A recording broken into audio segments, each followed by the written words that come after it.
Donc, je vais juste prononcer quelques paroles d'accueil, donc à l'occasion de la venue d'Alain Badiou et de Jacques Rancière dans le séminaire de René Scherrer. Selon une formule entièrement usée, tous trois sont évidemment chez eux ici. Et vouloir aller plus avant devient aussitôt assez inextricable. Qui accueille qui entre ceux qui se sont tenus à l'origine de cette institution, à l'origine de cette université, ceux qui sont arrivés après, ainsi que tous ceux qui sont ici présents. Pour donner un peu de vérité à quelques mots d'introduction, à quelques mots d'usage, il faut penser, me semble-t-il, dans cette affaire, à une extériorité un peu particulière.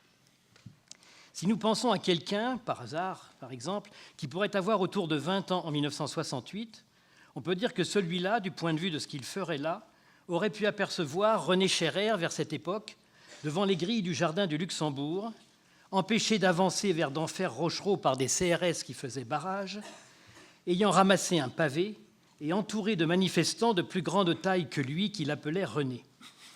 Il aurait pu encore, juste avant 68, s'intéresser à la visibilité qu'Alain Badiou, dans son enseignement à Reims et dans ses interventions publiques, donnait à la philosophie en faisant une pensée des révolutions en cours. Et il aurait pu, de même, juste après 68, partager le travail dans lequel s'engageait alors Jacques Rancière, et en même temps que lui Alain Badiou, René Scherrer et beaucoup d'autres, pour ne rien renier de ce qui était apparu et en tirer toutes les conséquences. Ce n'est pas que 1968, pris ici comme exemple, était absolument une coupure. Il y avait eu des ruptures avant et il y en aura après, pour tous ceux qui rejoindront cette université née à ce moment, ou rejoignant d'autres lieux qui sauront être avec elle en immédiate sympathie. Ce qui met en extériorité à soi, en effet, est multiple, et l'invention de lieux capables de faire signe pour que s'y rassemblent des extériorités à soi est une tâche dont il est bon qu'elle ne cesse pas, qu'elle persévère, et qu'elle travaille à ce que continuent de s'entre-accueillir dans la forme d'une foule et d'une multiplicité qu'ils instituent, ceux que de tels rassemblements font se rencontrer. Un deuxième mot d'accueil pour demeurer court. Un tel lieu n'est pas exactement l'université. Disons même que l'université, dans sa signification la plus restreinte, la plus restrictive, la plus dépourvue d'imagination, l'aura fait savoir à René Scherrer, à Alain Badiou, à Jacques Rancière et à beaucoup d'autres, en rendant incessamment compliqué qu'ils aient une carrière normale, une reconnaissance sincère et honnête de leur travail, le droit d'encadrer des recherches, la mise à disposition de bureaux pour rencontrer leurs étudiants, l'offre de salles, forcément un peu grande, pour exposer et partager publiquement ce qu'ils offraient à penser. Il a fallu pour cela, entre autres, qu'existât dans l'université la tradition d'un espace dont la possibilité a accompagné son histoire multiforme, dont tous ceux qui sont ici s'emparent quand ils s'entre-accueillent, et qui est, pourrait-on dire, le séminaire. Le séminaire est ce qui traverse toutes ces complications, sans cesse réinventées. Le point ultime sur lequel n'ont cédé ni Alain Badiou, ni Jacques Rancière, ni René Scherrer. Le point qui tient les possibles à partager et leur universalité potentielle. En choisissant d'inviter Alain Badiou et Jacques Rancière à rendre hommage à René Scherrer dans son séminaire, Thierry Briot a choisi le séminaire qu'on pourra dire, sans se tromper, avoir été l'un des plus endurants, l'un des plus à même d'exemplifier par ce trait ce qu'est le séminaire. Pour ma part, depuis que cette université existe, je l'ai toujours connu. Et ce séminaire s'étant ces dernières années résolument tourné vers l'art, il aura choisi également un séminaire qui aura proposé une interprétation de sa possibilité ainsi que de son endurance en orientant vers la question des formes d'organisation matérielle, sensible et intellectuelle de ce que l'université ne sait faire partager que par une exception dont nous aurons cet après-midi la chance qu'elle se répète devant nous. Je donne donc la parole à Thierry Briot, si tu veux, qui la donnera à René Scherrer. Donc l'art comme un combat. Si je voulais rejouer le paragone, ce fameux conflit entre les arts, un genre littéraire et un positionnement apparu dans l'Antiquité et renouvelé à la Renaissance, ce conflit paragonal évaluant la supériorité d'un art par rapport à un autre, comme la peinture par rapport à la sculpture, ou la poésie face à la peinture, ce serait ici non pour hiérarchiser les arts, mais pour les distinguer selon leurs caractéristiques propres. Ainsi, Badiou passe de l'impur au pur. Badiou, au cinéma, passe de l'impur au pur, du non-art à l'art. Comme tout le monde, c'est lui qui le dit, le cinéma, à la différence des autres arts, conduit de l'impureté démocratique à la pureté aristocratique. Au cinéma, on marche au pur par l'impur. Ce n'est pas le cas pour les autres arts. Peut-on délibérément aller voir de la mauvaise peinture, dit-il. La mauvaise peinture, c'est de la mauvaise peinture. Il n'y a pas beaucoup d'espoir qu'elle se transforme en bonne. Vous n'allez pas monter. Du seul fait que vous êtes là, égaré dans la mauvaise peinture, vous êtes déjà descendu. Vous êtes un aristocrate en perdition. Tandis qu'au cinéma, vous êtes toujours plus ou moins un démocrate qui monte.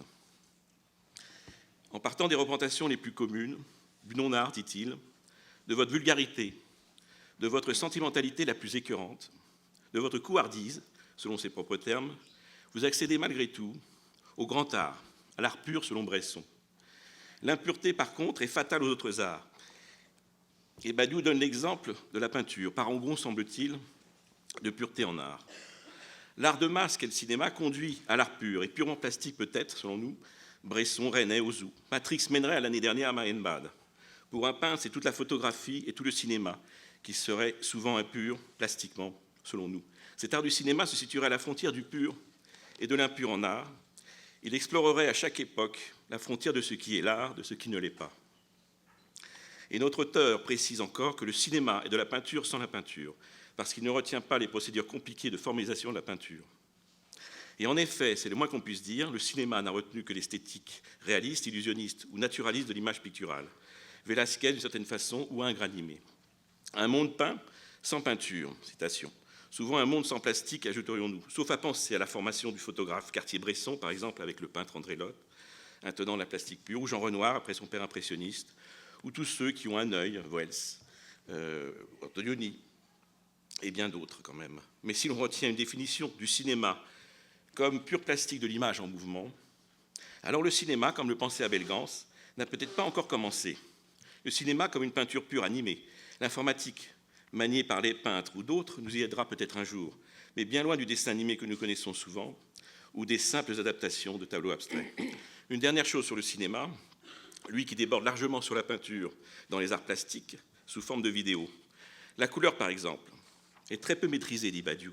Bien sûr, il y a des films où la couleur est importante, mais ça reste un paramètre dont l'intégration formelle échappe même dans les très grands films.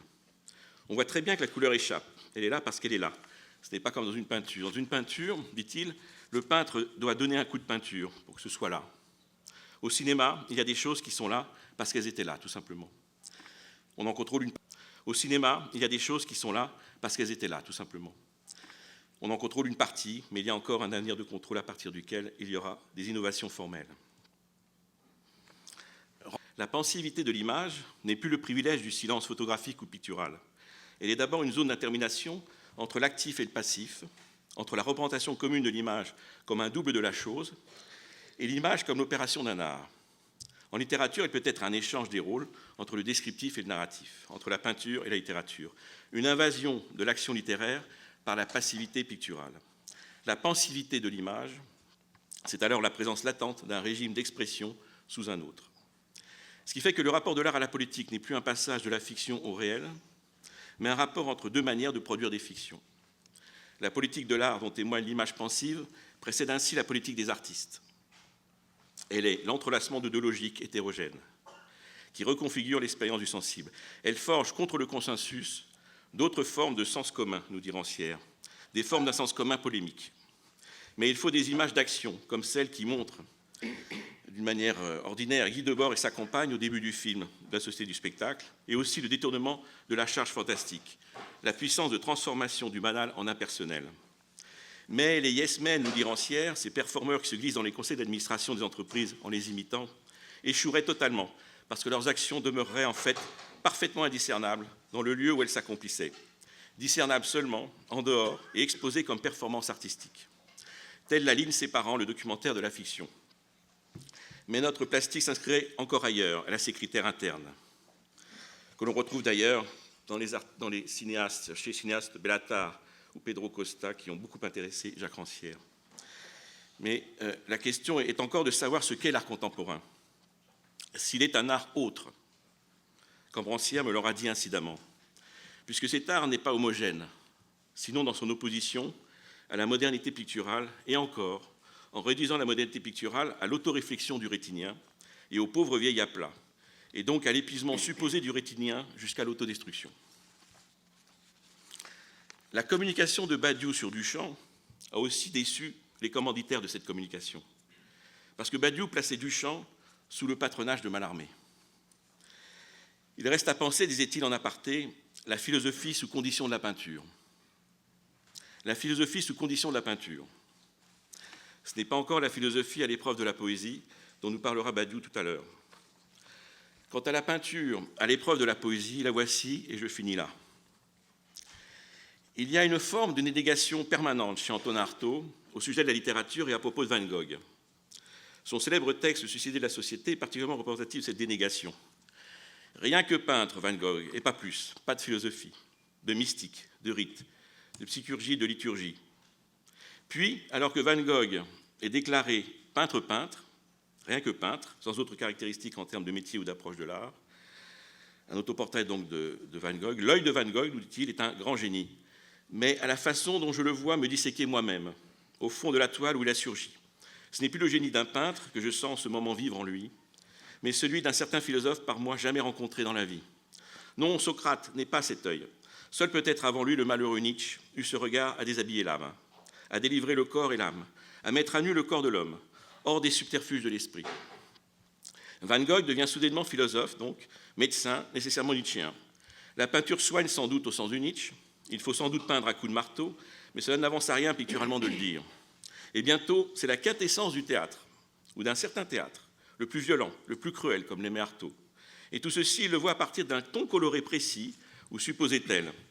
C'est ainsi que le ton de la dernière toile peinte par Van Gogh est, lui qui d'autre part n'a jamais dépassé la peinture, d'évoquer le timbre abrupt et barbare du drame élisabétain, le plus pathétique, passionnel et passionné. Citation, « C'est ce qui me frappe le plus dans Van Gogh, le plus peintre de tous les peintres, et qui, sans aller plus loin que ce qu'on appelle, et qui est la peinture, sans sortir du tube, du pinceau, du cadrage, du motif, et de la toile pour recourir à l'anecdote, au récit, au drame, à l'action imagée, à la beauté intrinsèque du sujet et de l'objet, est arrivé à passionner la nature et les objets de telle sorte que le fabuleux conte d'Edgar Poe, d'Herman Melville, de Nathalie Hawthorne, de Gérard de Nerval, d'Achille Marnim ou d'Hoffmann, n'en dit pas plus long sur le plan psychologique et dramatique que ces toiles de Katsu. Ces toiles presque toutes d'ailleurs, et comme par un fait exprès, de médiocre dimension. Fin de citation, on aura reconnu la toile des corbeaux évidemment, les noirs de mauvais augure sans doute, noirs de truffes lustrées. Donc un fantastiqueur, Van Gogh, il est aussi cela. Et s'il rivalise avec les contes fantastiques des meilleurs auteurs, c'est avec les modestes moyens de la peinture de chevalet. Toutefois, on ne trouvera aucune imagerie fantastique chez lui et sans cauchemar, sinon un cauchemar différent, élucidé. Il n'y a pas de fantôme dans les tableaux de Van Gogh, pas de vision, pas d'hallucination. C'est de la vérité torride d'un soleil de 2 heures de l'après-midi, un lent cauchemar, génésique petit à petit élucidé, sans cauchemar et sans effet. Mais la souffrance du prénatal y est, c'est le luisant mouillé d'un herbage, de la tige d'un plant de blé qui est là, prêt à être extradé, et dont la nature un jour rendra compte, comme la société aussi rendra compte de la mort prématurée. Et je ne connais pas de peinture apocalyptique, hiéroglyphique, fantomatique ou pathétique qui me donne, à moi, cette sensation d'occulte étranglé, de cadavre d'un hermétisme inutile, tête ouverte, et qui rendrait sur le billot son secret. Fin de citation. La souffrance du prénatal, sensation d'occulte étranglé, rien que de très pictural. En somme, je vous dois la vérité torride du soleil et je vous la dirai, la tête ouverte. Mais jamais le peintre ne rendra son secret sur le billot du poème, cadavre à la poésie inutile. Cézanne promettait la vérité en peinture et enjoignait de ne jamais tomber dans la littérature en peinture. Rien que poème, Artaud, et rien de plus. Peinture, rien que poète. Art sanglant, il parlera de la face rouge sanglante du peintre, et grand imagien avec beaucoup de poésie bien sûr, surréaliste, au bord du sacrifice. Et la dénégation reprend de plus belle, nous offrant une fantastique contradiction entre le simple matériau pictural que Van Gogh n'envisage jamais de quitter comme artiste et ce tout autre de la peinture, ce tout autre toujours qu'il exprimait avec la plus grande force. Avec la seule peinture, il peint autre chose. Avec la seule peinture, il ne peint jamais. Elle est sans plastique, cette peinture. Elle n'est que matériau et sensation dérivée du matériau, car Van Gogh aura bien été le plus vraiment peintre de tous les peintres, nous dit-il. Il ne faut pas exagérer, donc Antonin, le seul qui n'ait pas voulu dépasser la peinture comme moyen strict de son œuvre, et on a vu ce qu'il en est, et cadre strict de ses moyens. et le seul qui, d'autre part, absolument le seul, ait absolument dépassé l'acte inerte de représenter la nature pour, dans cette représentation exclusive de la nature, faire jaillir une force tournante, un élément arraché en plein cœur, etc. Je vous remercie. Je laisse la parole à nos invités. Donc,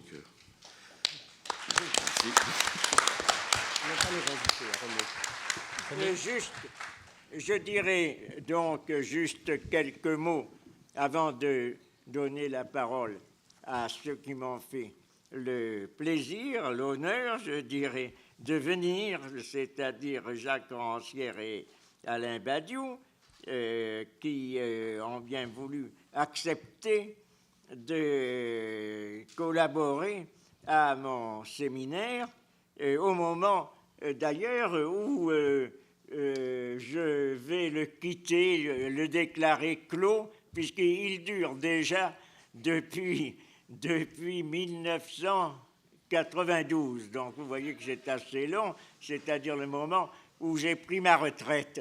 Mais au moment où j'ai pris ma retraite, je pensais qu'il y avait également des choses à faire, même si on n'avait plus d'activité professionnelle directe. Il y avait des thèses à continuer, à patronner.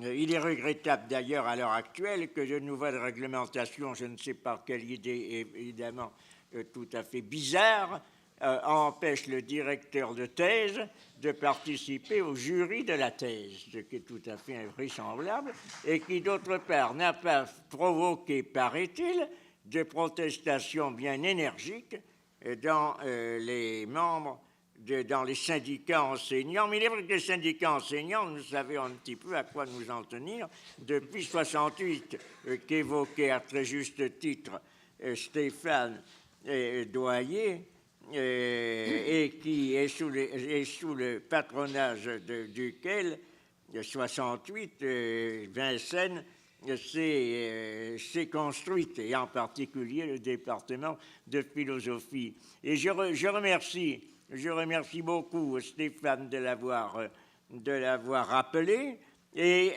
je dirais simplement que je suis heureux de voir que,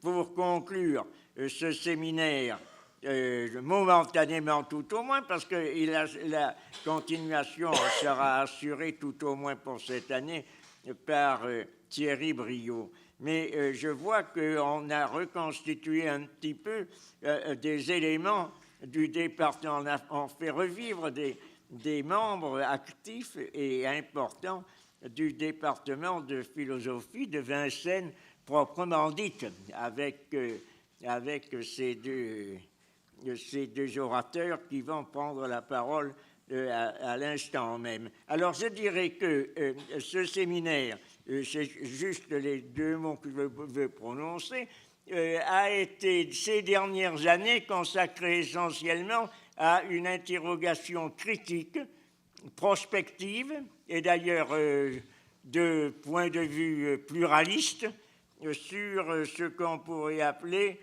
la crise ou les crises de l'activité artistique et de l'esthétique, d'ailleurs de la sensibilité esthétique. Il y a deux choses distinctes, la sensibilité esthétique et l'activité artistique.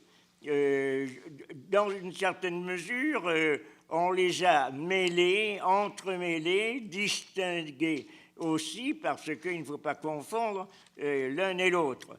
Mais il y a en permanence des allées et venues, des heurts, des combinaisons qui font que l'esthétique déborde l'art. L'art est un des éléments essentiels de la formation esthétique, de cette sensibilité, de cette affectivité essentielle à la création. Donc il y a des mélanges entre les deux. Mais alors, c'est depuis quelques années simplement que j'ai consacré essentiellement aux problèmes artistiques. Avant, c'était plutôt pour perpétuer, j'avais inauguré ce séminaire pour perpétuer un petit peu et expliquer, porter dans ce séminaire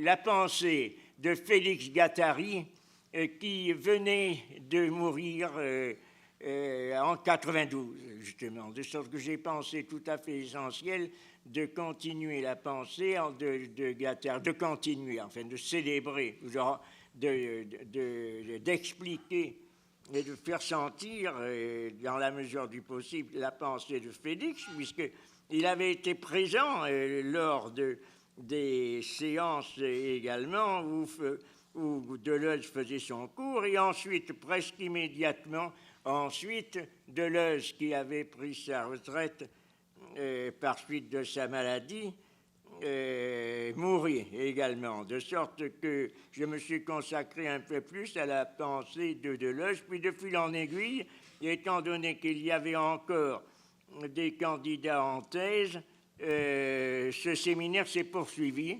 Je l'ai reconduit d'une année sur l'autre, mais maintenant je pense que je ne voudrais pas m'incruster en quelque sorte d'une façon un petit peu ridicule et illégitime, de sorte que je pense que sur ce thème ouvert, que l'on ne peut jamais épuiser, de la pensée esthétique et de la création artistique, je pouvais clore, et c'est clore en beauté, que d'avoir le bonheur de recevoir aujourd'hui Jacques Rancière et Alain Badiou. Donc je n'en attendais pas tant.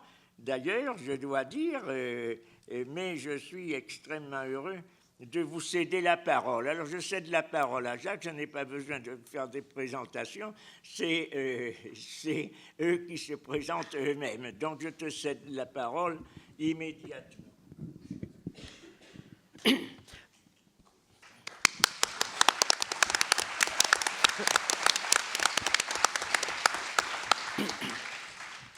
Bon, merci beaucoup. Donc, je commencerai par remercier bien vivement René et Thierry Briot pour m'avoir invité à parler aujourd'hui.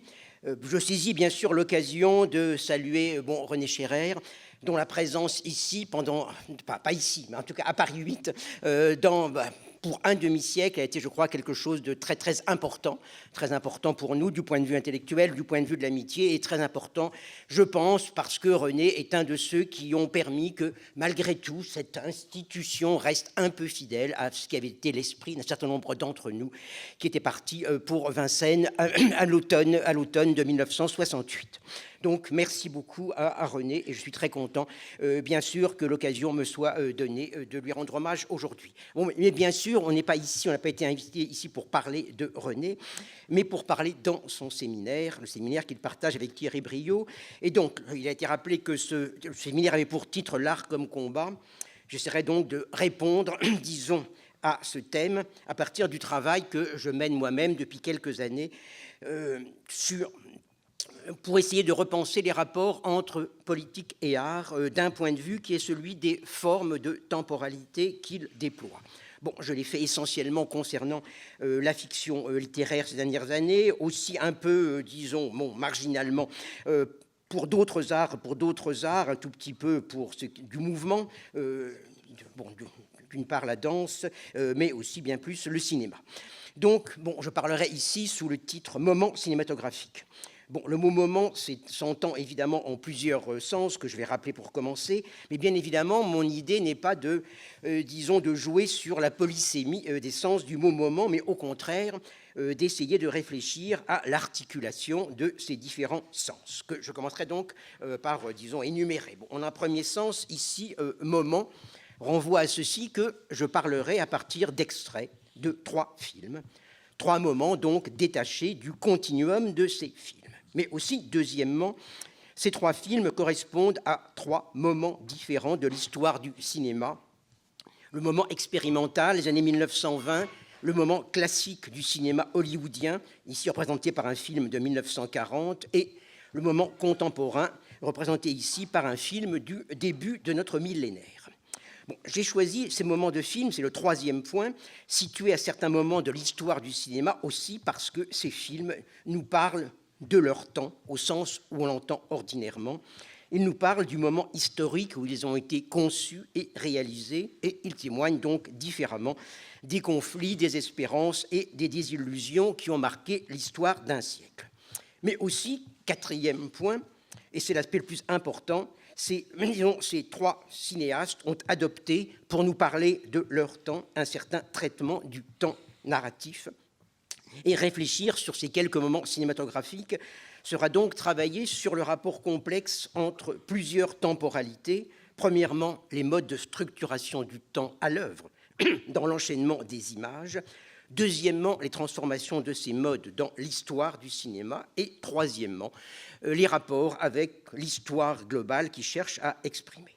Et donc, j'essaierai de montrer comment le cinéma a utilisé pour penser et pour exprimer l'histoire à laquelle il pense appartenir, une ressource essentielle qui est la capacité de mettre plusieurs temps dans un même temps. J'entends par là plusieurs modes de temporalité dans une séquence temporelle déterminée.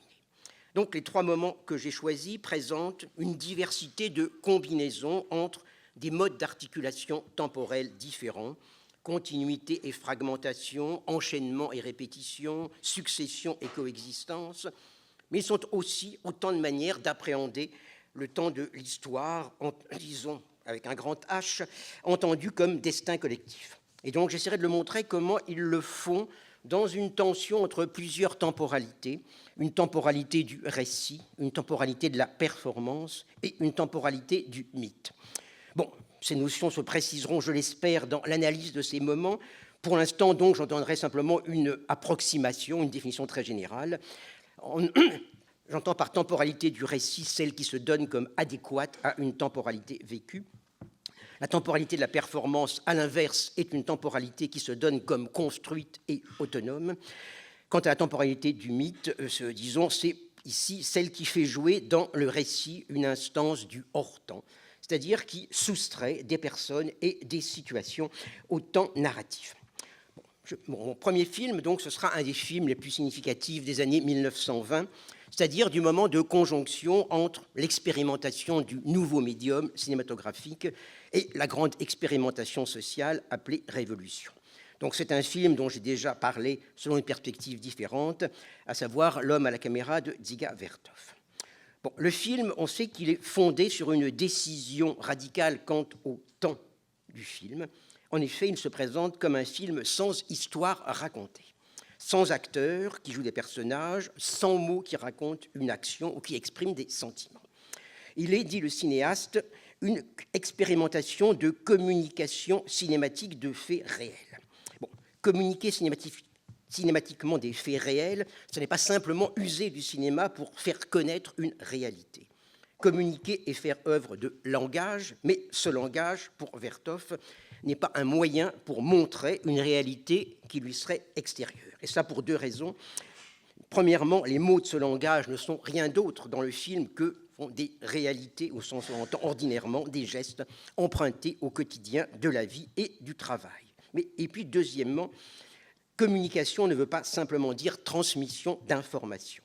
Il ne s'agit pas de parler de la réalité du communisme en construction, il s'agit de la construire. Communiquer veut dire relier, et communiquer cinématographiquement veut dire, même pour quelqu'un qui n'est pas nécessairement helléniste, mettre en mouvement par ce travail de liaison. En bref, le langage cinématographique ici est censé construire la réalité sensible du communisme en reliant une multiplicité de mouvements, en assemblant en une seule totalité les mouvements d'une multiplicité de corps qui se déplacent, de mains qui œuvrent ou de rouages de machines. Le cinéma crée le tissu sensible de la vie nouvelle.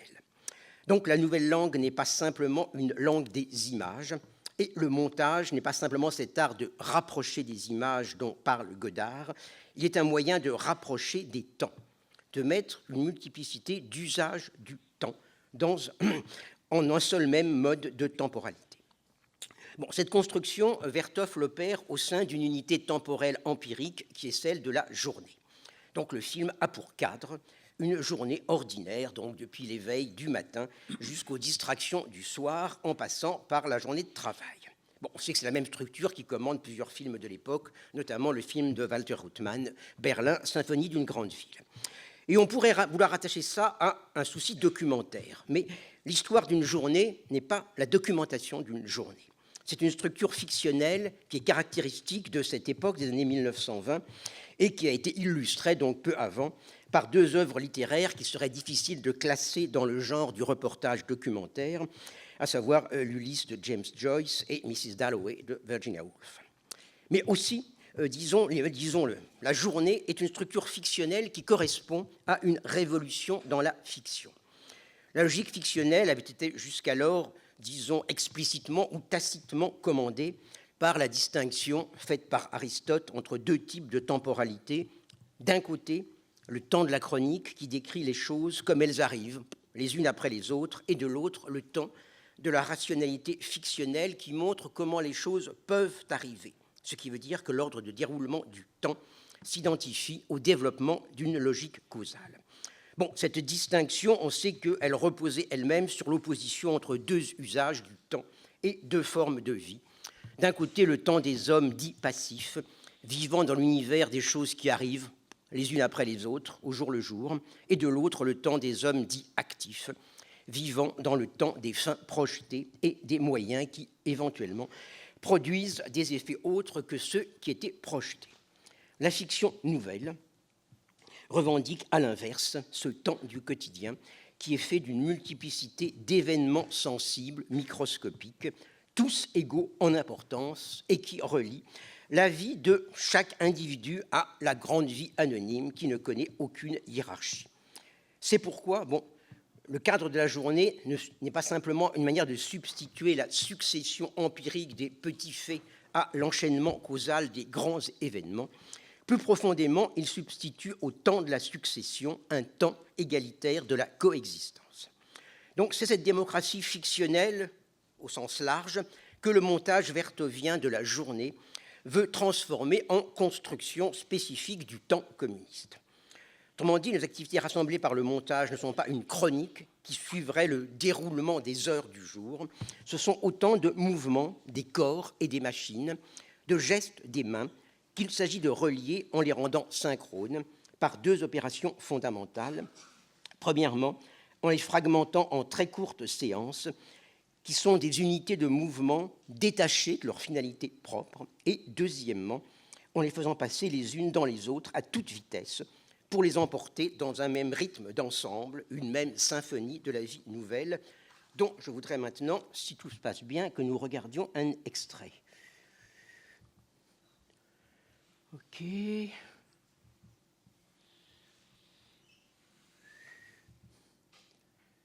OK, bon, alors, le plein écran. Bon, si on peut effacer, si on peut éteindre maintenant la lumière, s'il vous plaît.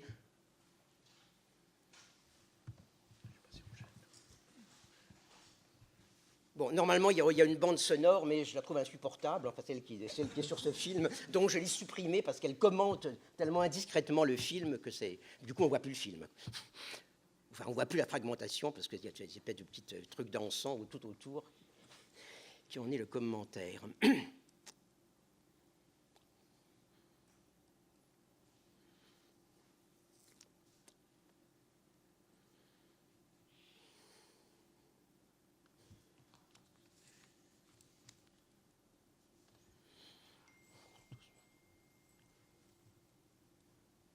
Bon, est-ce que vous pouvez voir malgré nous? Non, on vous bouge pas la perspective?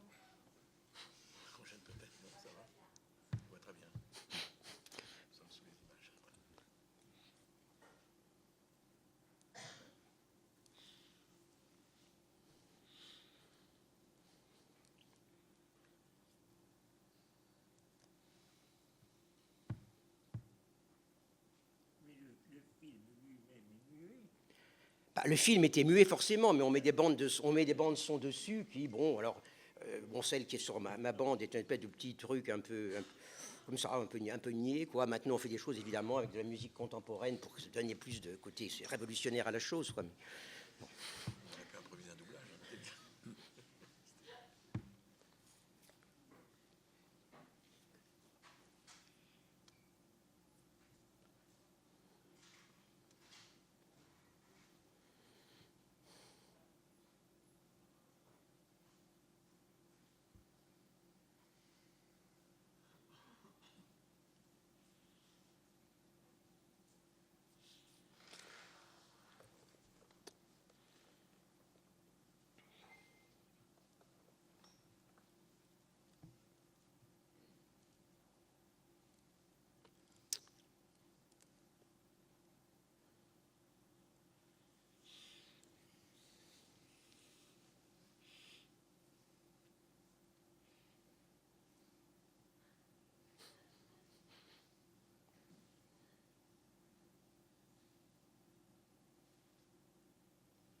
ce qu'on peut voir ici, qui caractérise tout le film, c'est l'extrême fragmentation des séquences présentées.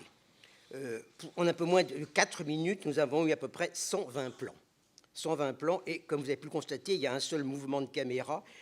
Bon, une espèce de double aller-retour entre deux visages fait à toute vitesse, mais comme pour mieux étaler son incongruité. En fait, bon, clairement, il s'agit de le mettre en parallèle avec les signaux de l'agent de la circulation, mais c'est pas très réussi. Bon, passons. En tout cas, bon, un peu plus tard dans le film, le mouvement atteindra la vitesse de 35 plans en 25 secondes, comportant en plus quelques surimpressions. Bon, cette extrême fragmentation appelle une remarque. La fragmentation a été assimilée par certains à la perte d'expérience dite constitutive de la modernité, par d'autres à une construction autoritaire des rapports entre image et signification qui répondrait dans le monde de l'art au modèle de la division tayloriste du travail. Or, aucune de ces deux conceptions ne s'applique ici. La fragmentation n'est pas une forme de séparation qui marquerait soit une perte de sens, ce n'est pas non plus un forçage de la signification à l'inverse. Et surtout, disons, ça n'a rien à voir avec le taylorisme malgré les apparences. Ça ne décompose pas une tâche en plusieurs opérations complémentaires à la manière tayloriste. Au contraire, la fragmentation efface toutes les différences. Elle fait de toutes les activités des unités de mouvement identiques pour les fondre dans un même continuum sensible. Et pour cela, elle doit les séparer à la fois de la temporalité définie par leur fin propre et de la hiérarchie des formes de vie à laquelle elles appartenaient. C'est pourquoi l'opération de la manucure, qui fait les ongles d'une cliente d'allure bourgeoise, on dirait à l'époque une Nep woman, disons, celle des ouvrières à la chaîne dans une fabrique de cigarettes, du cireur des rues ou des employés d'un central téléphonique, toutes ces opérations sont rendues équivalentes, alors même que certaines appartiennent au vieux monde bourgeois et les autres au nouveau monde industriel et socialiste. Ce sont toutes des gestes de main que la fragmentation et l'accélération rendent équivalents. Ce qui est communiste, donc, n'est pas la nature des activités, mais la nature de leur liaison, c'est-à-dire leur capacité de se fondre les unes dans les autres comme éléments équivalents d'un même mouvement d'ensemble. Donc c'est ainsi que le film, au fond, veut répondre à la tâche que le temps où il vit lui impose, donc en construisant sensiblement ce temps commun de la vie nouvelle. Bon, ça suppose donc cet usage du temps cinématographique qui homogénéise toutes les activités et qui les fait passer les unes dans les autres. Encore une fois, la fragmentation n'est pas une manière de séparer, au contraire, ici, la fragmentation est une manière d'unir. Mais ce qui m'intéresse, c'est le type d'unité temporelle qui est construit du même coup comme antithèse du temps dont on ne veut plus, le temps de la fiction et ses enchaînements. On peut le penser, je crois, disons, ce type d'unité temporelle par rapport à une autre opposition. Bon, dans les histoires du cinéma ou encore ailleurs, Godard oppose souvent la puissance de l'image, ouverte dans toutes les directions, à la contrainte du scénario, inventé, dit-il, par un petit comptable de Hollywood qui avait besoin finalement que tout soit facilement, disons, comptable. Mais bon, je pense que Godard, disons, néglige une chose lorsqu'il oppose finalement, peut-on dire, l'image à l'histoire. Il me semble négliger une chose, c'est à savoir que c'est en tant que fraction de temps, que l'image cinématographique s'ouvre au jeu des métamorphoses. Il me semble aussi qu'il oublie que la forme temporelle dont la modernité esthétique a fait, disons, généralement l'antithèse de la vieille formule des histoires, c'est une forme temporelle, c'est celle de la performance. Qu'est-ce que c'est que la performance ? Bon, ce n'est pas, comme on dit simplement souvent, la présentation contre la représentation. La performance, c'est le mouvement qui se déplie à partir d'un point zéro et qui va se boucler sur lui-même à travers une série de métamorphoses. Or, on peut dire que la construction cinématique ou cinématographique de la journée soviétique, ici, est proprement la construction d'une performance. C'est d'ailleurs pourquoi Vertov intègre ostensiblement à sa journée une activité bien spécifique, bon, qu'on ne voit pas dans cet extrait, mais qui revient ailleurs, qui d'ailleurs dans plusieurs de ses films d'ailleurs en plus, qui est l'activité d'un prestidigitateur, donc, qui justement produit ces métamorphoses qui enchantent les enfants. Mais c'est aussi pourquoi la symphonie de la journée se trouve encadrée dans un autre temps, celui du spectacle cinématographique. En effet, le film commence, donc le film de Vertov commence dans une salle de cinéma où, à la fin, la symphonie de la journée va être présentée à des spectateurs qui sont en fait ces acteurs, c'est-à-dire ça va être présenté à la fin aux anonymes qui ont été saisis par la caméra de leur activité quotidienne. Bon, cette séance cinématographique qui clôt le film est en fait un moyen de ramener justement la multiplicité des moments de la grande symphonie à quelques symboles du mouvement commun. Les gestes des employés du téléphone qui reviennent plusieurs fois et qui assurent sans cesse des connexions nouvelles, le sourire de l'ouvrière en surimpression sur le mouvement de la roue à filer, mais aussi les gestes d'une femme chef d'orchestre, des trompettes dont l'image se fond dans une espèce de vertige visuel, des danseuses dont les mouvements traduisent l'élan de la symphonie collective, et aussi une caméra qui, dans cet épisode, spectaculairement sort elle-même de sa boîte et salue le public avant de se ranger elle-même à nouveau dans sa boîte. Autrement dit, la grande symphonie unanimiste de la vie communiste ne s'oppose au temps des vieilles histoires sentimentales qu'en s'identifiant finalement au temps de la pure performance qui se déplie avant de se refermer sur elle-même. Bon, cette identification de la vie nouvelle soviétique à cette espèce de symphonie heureuse des mouvements égaux a suscité bien des critiques, mais je m'arrêterai seulement sur l'une d'entre elles. Plus exactement, disons, j'évoquerai ici, je évoquerai simplement, disons, un film qui paraît l'année suivante et qui est comme la critique, on peut dire, par le fait du film de Vertov et tout particulièrement de l'usage que fait Vertov du temps. Bon, il s'agit de La ligne générale d'Eisenstein qui sort l'année suivante et dont il faut se rappeler que le titre originel était L'Ancien et le Nouveau. Donc un film qui clairement opposait deux temps et deux formes de vie. Donc c'est un film où Eisenstein enseigne à son collègue et pas du tout ami Vertov qu'il n'y a pas de symphonie heureuse qui prenne dans le même rythme les soins des salons de beauté et le travail à la chaîne. Non, il y a un rythme du monde ancien et un rythme du monde nouveau. Simplement, la différence n'est pas là où on pourrait le croire. En effet, ce qui différencie le nouveau de l'ancien chez Eisenstein, ce n'est pas le fait qu'il soit synchrone et qu'il aille plus vite. L'ancien, ce sont moins les vieilles méthodes de culture que les cérémonies des prêtres pour faire venir la pluie. C'est le délire des prosternations et des génuflexions dans lesquelles on voit donc toute la foule s'abîmer en présence des popes. Quant au nouveau, ce n'est pas simplement les machines comme automatisme parfait. Bon, justement, ce qui singularise la fin du film d'Eisenstein, c'est que le tracteur commence par tomber en panne. Et sa réparation exige, comme on sait, que la paysanne Marfa sacrifie sa jupe et sa pudeur en même temps. Donc les machines, en fait, sont des objets d'amour et de sacrifice. Bon, on connaît l'épisode de la célèbre écrémeuse qui est transformée en objet d'adoration eucharistique.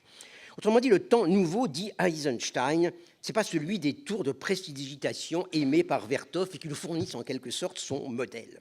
Le temps nouveau est celui des grandes fêtes orgiaques que résume dans la ligne générale la cérémonie des noces du taureau ou le déferlement des ruisseaux de lait.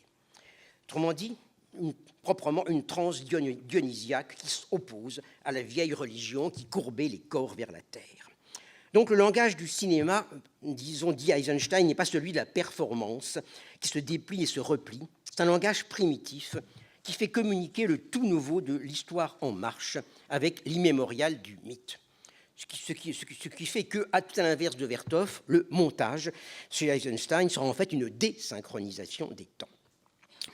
Or, bon, je crois que c'est cette désynchronisation qui fonctionne encore d'une autre façon au cœur du cinéma hollywoodien classique. Bon, cette usine à rêve en salle obscure que Godard, toujours dans les histoires du cinéma, compare à l'usine à rêve soviétique. Et bon, je voudrais donc montrer cette désynchronisation à l'œuvre dans un film qui, pourtant, obéit apparemment à la logique narrative la plus traditionnelle. Un film qui a un scénario tiré d'un roman à succès, traitant d'un grand problème social contemporain et une histoire structurée autour d'un personnage central incarné par un acteur vedette, qui est déjà une vedette, même s'il le sera encore plus tard, Henry Fonda.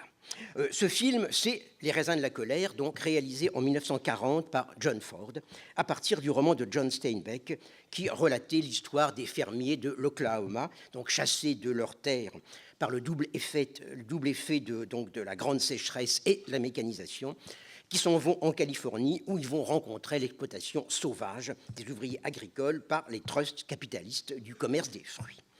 Or, apparemment, donc, une histoire en ligne droite, quoi. Or, cette histoire va se trouver d'emblée dédoublée par une autre temporalité que je voudrais montrer à l'œuvre dans l'extrait suivant, donc un extrait qui est plus long, là, qui se place dans la maison abandonnée où donc, il y a le fils de la famille qui sort de prison, Tom Joad, qui arrive donc pour retrouver les siens, accompagné par le pasteur défroqué Kazi. Et bon, il entre dans la maison où il doit trouver les siens. Et voilà ce qui se passe. Donc, maintenant, si on peut regarder ce qui se passe, et notamment donc faire attention à ce que j'essaie d'appeler comme une espèce de désynchronisation des temps. Alors, attention. Voilà, si on peut éteindre.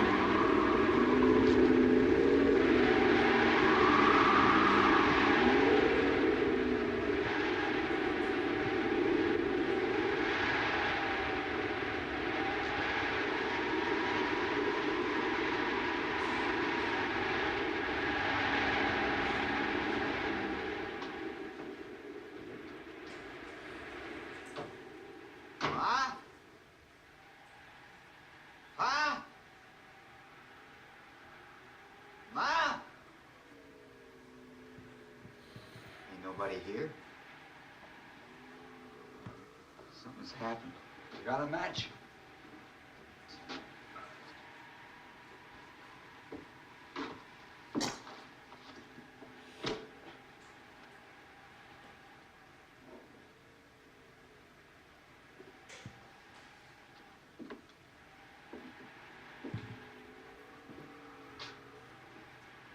They're all gone or dead. They never wrote you nothing? No, they wasn't people to write.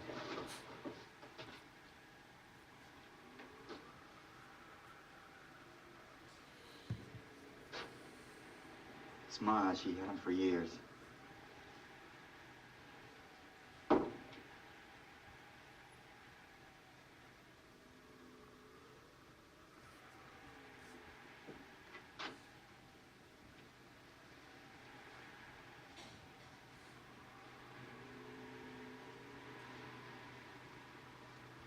Used to be mine. I gave it to Grandpa when I went away.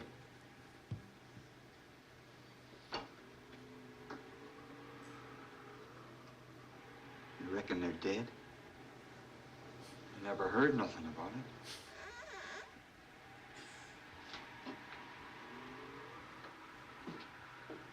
it. Tommy?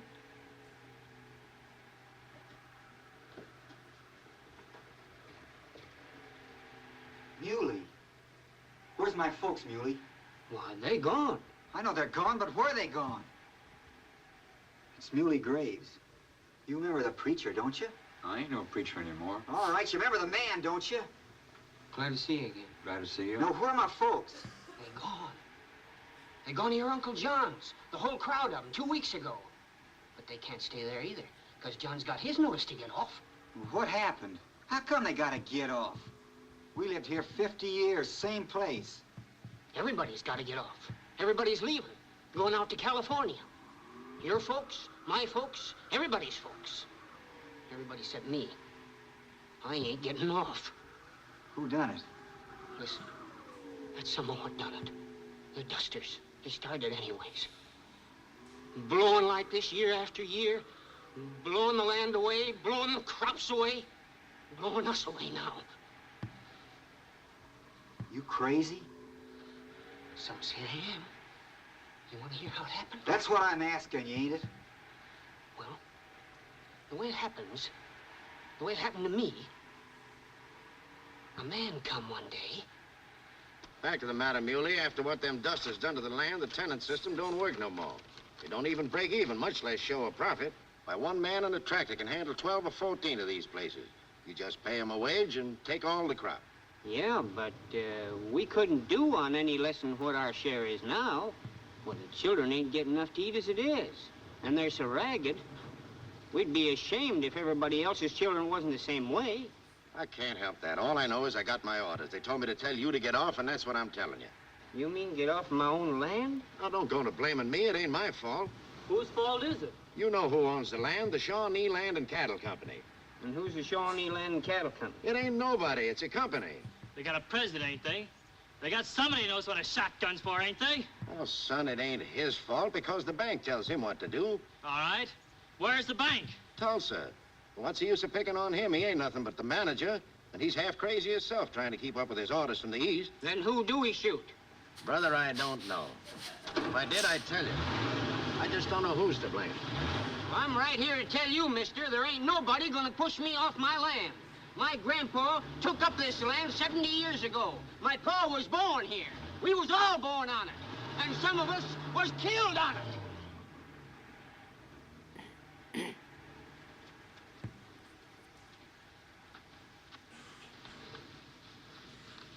And some of us died on it. And that's what makes it ourn. Being born on it, and working on it, and dying on it. And not no piece of paper with a writing on it.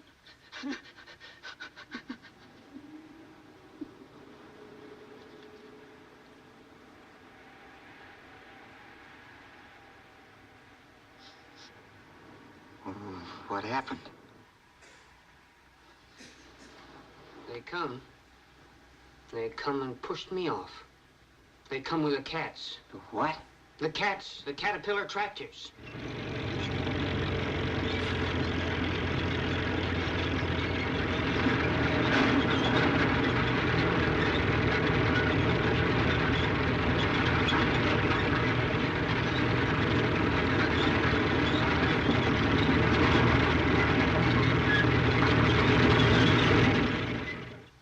Every one of them, there was 10, 15 families thrown right out of their homes. 100 folks, and no place to live but on the road. The Rances, the Peterses, the Perrys, the Joneses, one right after the other, they got thrown out. Half the folks you and me know, thrown right down into the road. The one that got me come, about a month ago. Go on back! Go on back! I'm warning you! Go on back!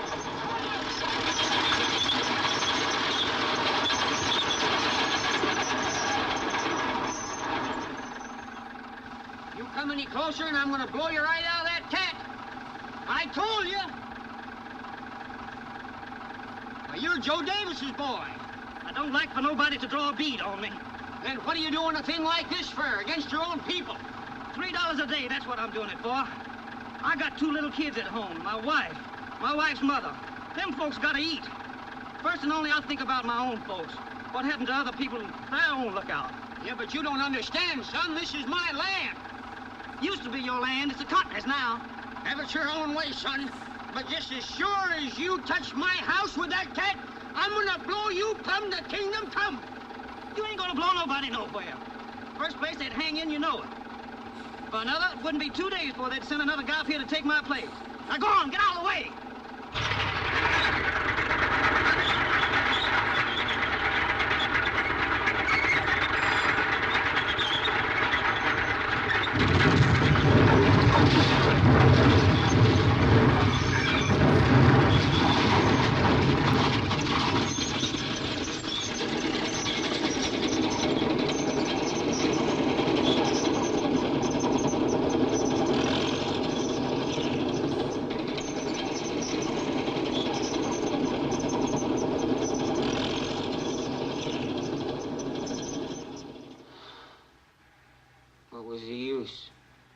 He was right, and there wasn't a thing in the world I could do about it.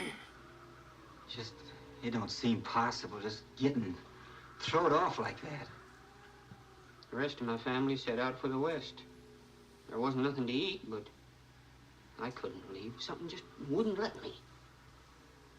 So now I just wander around and sleep wherever I am. I used to tell myself that I was looking out for things so that when the folks come back, everything would be all right. But I knowed it wasn't true. There ain't nothing to look out for. And ain't nobody ever coming back. They're gone. And me, I'm just an old graveyard ghost. That's all in the world I am. Do you think I'm touched?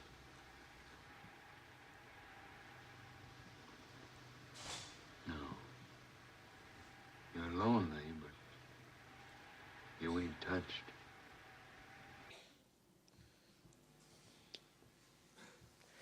OK. Bon, cette séquence, manifestement, cette longue séquence semble centrée autour de, évidemment, de deux images choc. D'abord, il y a l'arrivée des tracteurs, qui semblent être des monstres mythologiques. Et puis, bien sûr, l'arrivée de ce personnage auquel la contre-plongée donne une dimension colossale. Donc, le tractoriste, comme ça, avec ses gants, son casque, ses bottes de cuir, ses lunettes d'aviateur, qui va mettre la maison par terre. Bon, ces images, on peut dire qu'on les reconnaît aussitôt, qu'on voit d'où elles viennent. C'est comme l'exacte réplique de l'armée des machines et puis du héros des temps nouveaux, célébré dans la ligne générale. Bon, c'était le conducteur de la machine, qui allait permettre à l'agriculture collective de vaincre les koulaks ennemis de la Révolution. Bon, ici, le tractoriste incarne, on peut dire, la même image d'un temps nouveau. Mais l'image, on peut dire, a changé de camp. Le fier tractoriste, maintenant, c'est l'objet du pouvoir anonyme de la finance, qui donc va chasser les paysans de leurs terres en rasant leurs maisons. Bon, on pourrait évidemment commenter longuement cette espèce de retournement qui fait de l'emblème de l'affranchissement lié au temps du progrès, l'emblème maintenant de l'oppression. Et bien sûr, on pourrait évoquer ces thèses sur la philosophie de l'histoire de Benjamin, dont ce film est à peu de mois près contemporain. Mais ici, bien sûr, ce qui m'intéresse particulièrement, c'est le type de temporalité au sein duquel intervient cette inversion des symboles. Et c'est le rapport que ça implique entre l'histoire que raconte le film et l'histoire avec un grand H dont il veut rendre témoignage. En effet, à cet endroit, le film introduit une condensation significative par rapport au roman. Bon, le roman, dans le roman, ça correspondait à un chapitre qui décrivait synthétiquement la manière dont les explosions se passaient. C'est-à-dire, voilà, on voyait d'abord arriver un type en voiture, et puis après ça arrivait le tracteur, et ainsi de suite. Or, cette histoire est vue ici à travers le regard d'un personnage, le nommé Muley. Personnage qui semble un peu surgi du néant, comme ça, dans la maison, où, finalement, tous les visages sont comme plongés dans la nuit. Et on sait que au départ, c'est comme un bruit infime qui oriente Tom vers son visage, et ce visage apparaît d'emblée comme halluciné, comme tout entier habité par l'histoire qu'il a vécue. Alors cette histoire, il l'évoque d'abord dans une espèce de déclamation un peu aux accents shakespeariens, puis il y a ce jeu de fondu enchaîné qui semble vraiment suivre la direction de son regard pour le mettre en rapport le présent, cette espèce de dialogue d'ombre, avec le récit précis des moments de l'expulsion. Autrement dit, c'est comme si on voyait non pas simplement ce qu'il dit, mais ce qui s'est imprimé à ce moment-là sur sa rétine. Ce qui revient à dire que l'expulsion des paysans, qui est quand même ce qui donne à l'histoire son moteur, n'existe dans le film que dans le regard et la parole hallucinée de cette espèce de spectre dont c'est, on peut dire, le cauchemar. Un personnage dont la performance, c'est pour ça que je voulais la prendre entière, dont la performance guide le déroulement du film pendant ces 7 ou 8 minutes avant de disparaître totalement de l'histoire. Donc c'est comme si, avec cette performance momentanée, le rapport de l'histoire avec un petit H à l'histoire avec un grand H se divisait en deux. L'expulsion est l'événement qui va mettre en marche la tribu Joad jusqu'en Californie, mais cet événement n'aura existé visuellement que comme le cauchemar d'un individu qui, lui, ne partira pas. Donc on peut dire l'homme que, en quelque sorte, on peut dire l'injustice a frappé, dont le sort condense, on peut dire, tous ceux que la violence a frappé de la même manière, la même violence a frappé, et qui pour cela même se trouvent comme soustraits aux combinaisons narratives des histoires qui s'en vont vers leur fin. Donc, en un sens, c'est 8 minutes qui marquent comme le passage de l'histoire, c'est-à-dire plus précisément du capitalisme, sur, on peut dire, le sol même d'un territoire. Ces 8 minutes auront été comme quelque chose, un moment détaché de l'intrigue, qui est confié à un supporting actor, on peut dire, qui aura fait pendant ces 8 minutes son film à lui. Bon, simplement, ce supporting actor, John Quallen, n'est pas n'importe qui. Non seulement parce qu'il a joué dans plus de 200 films à Hollywood, et toujours en général dans des seconds rôles, mais surtout ça symbolise lui-même un moment de l'histoire et de la légende américaine. Bon, c'est un acteur d'origine norvégienne et qui a traversé 30 ans de cinéma hollywoodien en jouant très souvent le même rôle, à savoir celui de l'immigrant scandinave qui est attaché à la terre que le nouveau monde américain lui a offerte.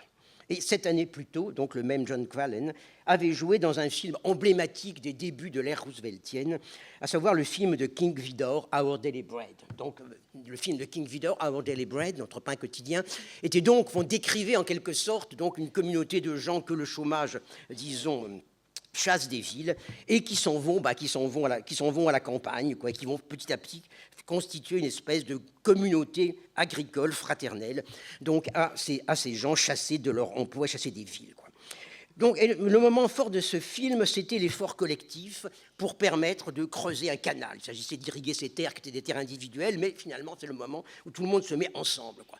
Et bon, donc c'est un très long épisode, et vraiment cette espèce d'épisode comme ça, où voilà, on creuse, on attend un peu comme chez Eisenstein le moment où l'eau va jaillir.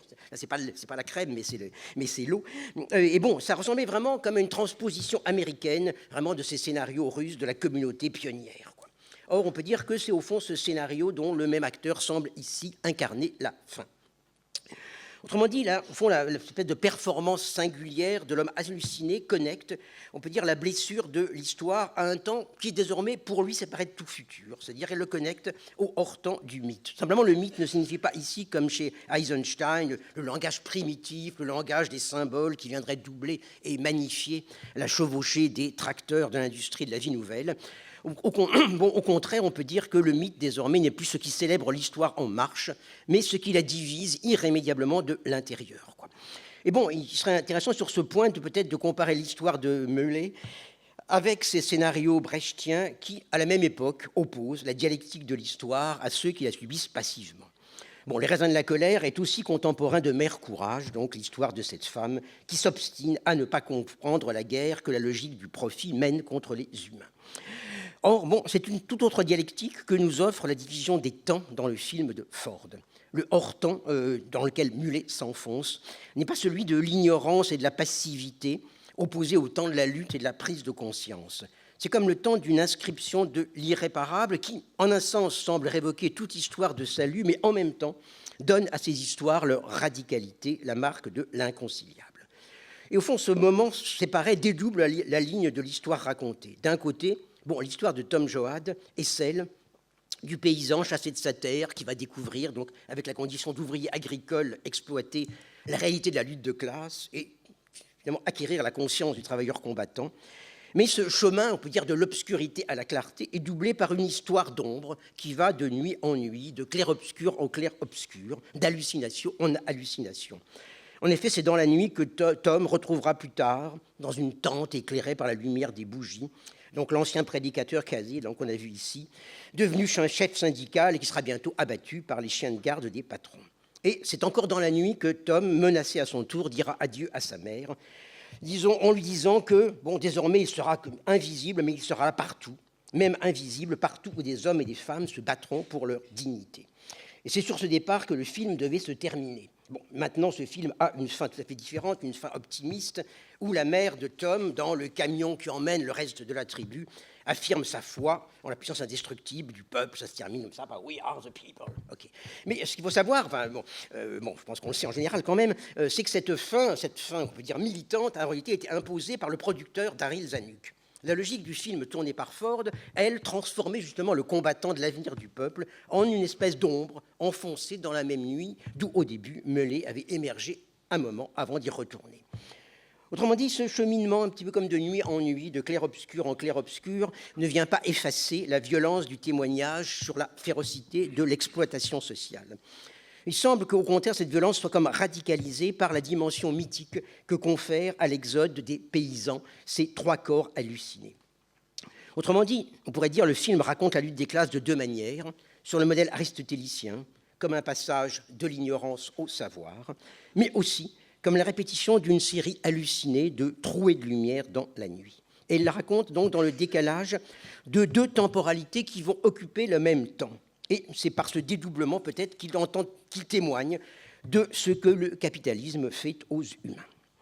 Bon, cet équilibre d'une histoire d'apparence linéaire, mais qui en même temps est animée par des écarts, des stases, des espèces de vertiges secrets, et c'est peut-être ce qui pourrait définir l'âge classique du cinéma.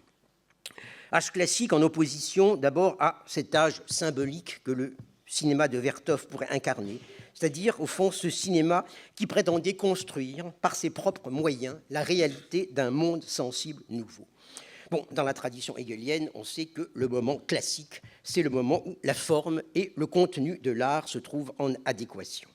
Et à ce moment-là, on pourrait dire que le moment classique du cinéma serait ce moment ou l'art du mouvement des images, et peut encore intégrer à la continuité de ce mouvement les écarts ou les vertiges de temps qui la contrarient. Mais on pourrait associer ce moment d'équilibre du cinéma au temps d'une société où les rapports de force sont clairement visibles et interprétables. Bon, ce qui est vrai pour disons, la société américaine de la fin des années 30 et qui, évidemment, ne le sera plus du tout, disons, après la guerre. Bon, à ce classicisme, on serait tenté d'opposer, bon, pour rester toujours dans les termes hegeliens, le moment romantique où le contenu et la forme se séparent à nouveau, ou, dans une grille plus contemporaine, le moment postmoderne où, comme ça, les possibilités du récit sur la société et l'histoire se sont perdues, comme ça, dans les grands désastres de l'histoire et la faillite des grands récits. Bon, il me semble que ce grand schéma rend assez mal compte des intrications de temporalité dans les œuvres, qui sont à l'œuvre dans les films qui tentent de rendre compte de notre présent. Et je voudrais le montrer à partir d'une séquence d'un film qui repose à neuf le vieux problème aristotélicien des rapports entre le temps de la chronique et le temps de la fiction. Donc ce film, Juventude en Marcha, en français En avant jeunesse, fait partie de l'ensemble des films, qui sont 4 maintenant, que Pedro Costa a consacré à la vie d'un petit nombre d'immigrés capverdiens et de marginaux des faubourgs de Lisbonne. Et bon, ces films, à première vue, ça semble montrer comme une fin de partie, quoi, à l'autre extrême, on peut dire, d'une courbe dont la symphonie vertevienne définirait le pôle initial, et puis, disons, la lutte des classes à la manière de Ford, le point médian, puisque Pedro Costa nous montre des ouvriers sans travail et sans classe ouvrière, sans lutte de classe et sans attente d'aucun lendemain. Donc, à cette existence, donc, on peut dire, semble correspondre le temps sans histoire de la chronique, celui qu'Aristote opposait à la rationalité de la fiction tragique, ou que, plus près de nous, Althusser, dans son article sur le piccolo teatro, opposait à la rationalité dialectique du théâtre. Et donc, c'est bien le temps de la chronique que semble suivre l'enquête menée pendant plusieurs années par Pedro Costa dans un bidonville en démolition, puis dans les cubes blancs où les habitants du bidonville sont relogés. Et c'est cette espèce d'immersion dans le quotidien, le plus quotidien que semblait symboliser le titre de son précédent film, Dans la chambre de Vanda, qui était le résultat de 2 années passées, donc avec sa petite caméra, dans la dite chambre où Vanda, sa sœur et leurs amis discutaient interminablement de leur vie entre 2 séances de préparation de la cocaïne. Il pourrait donc sembler d'abord que Juventude en Marcha accorde de même son temps au temps ralenti de ses personnages, et notamment de son personnage central, le maçon capverdien Ventura.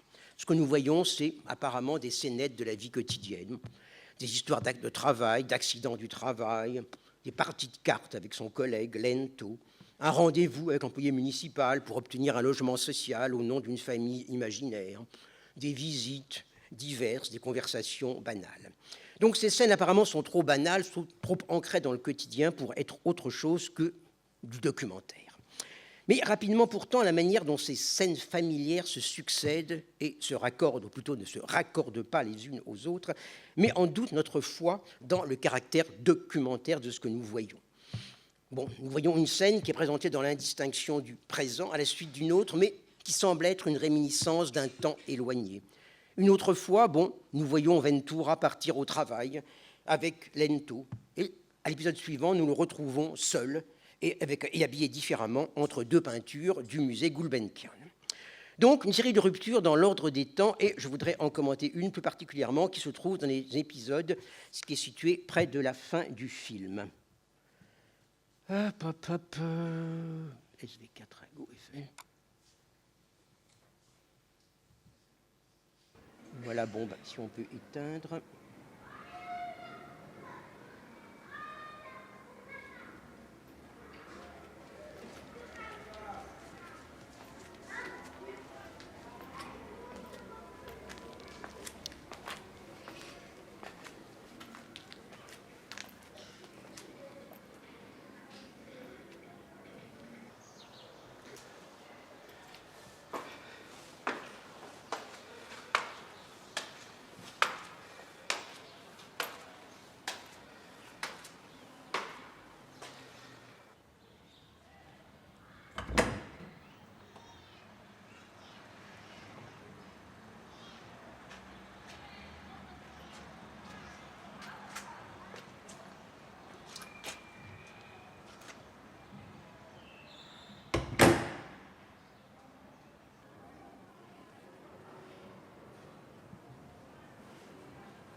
Esta flor, uma janela abaixo.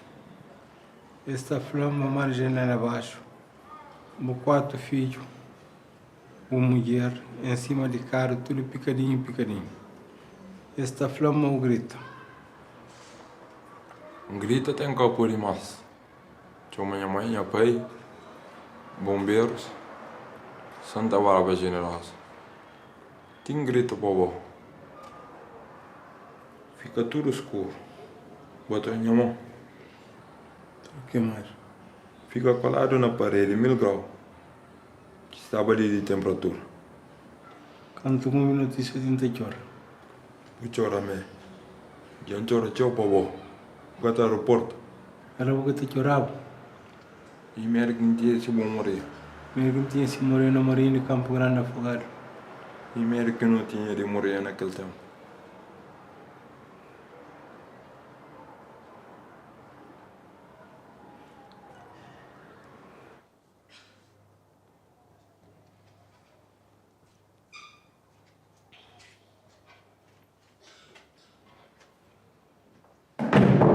Aquele é o quarto de pequenote. Foi ali que não ficha. Cabe ninguém. Depois não parte de janela.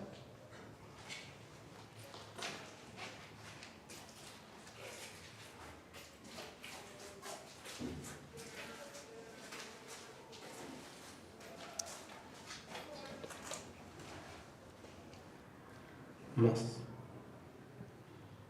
nem a polícia, nem copicão, nem cigano, nem branco, os que consigam queimar nas balas. É falso que chega no colchão. Para morte. Para morrer é dificuldade que não atravessa. Agora, Agora, o que é que eu estou fazendo? quase. Não está vivo ali, bota sem minha vizinha. Não está mesmo ali em frente no mensagem primeiro direito. Já não esteve mais perto. Bem vive comigo em que é o quarto. E os filhos? Esse que me entoia na janela. É o tilde que entoia na janela. Cobrinca lento, que está ninguém na janela. Vou conseguir tudo, Ventura. Água, eletricidade, gás, BI. Vou trabalhar dia e noite. Eu dormi sozinho lento. Eu gostava de te oferecer 100.000 cigarros, uma dúzia de vestidos daqueles mais modernos, um automóvel, casinha de lava que tanto querias e um ramalhete de flor de 4 sugestões. Mas antes de tudo, coisa.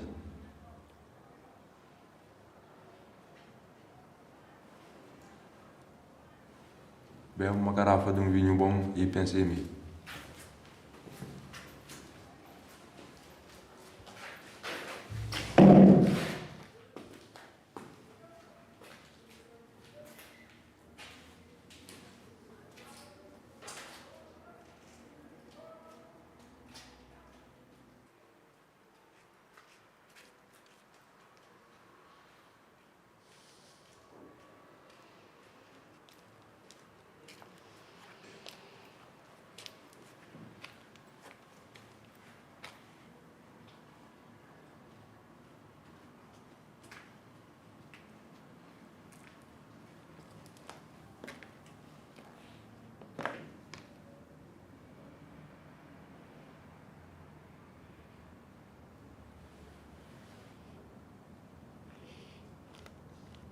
Esse quarto ali é meu colher caixa.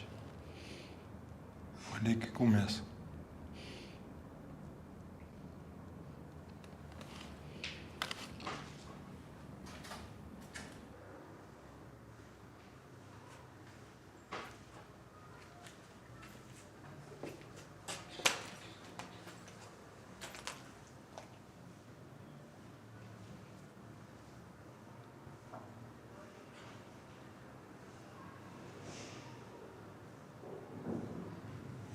Até lá o lento. Tenta o Ventura.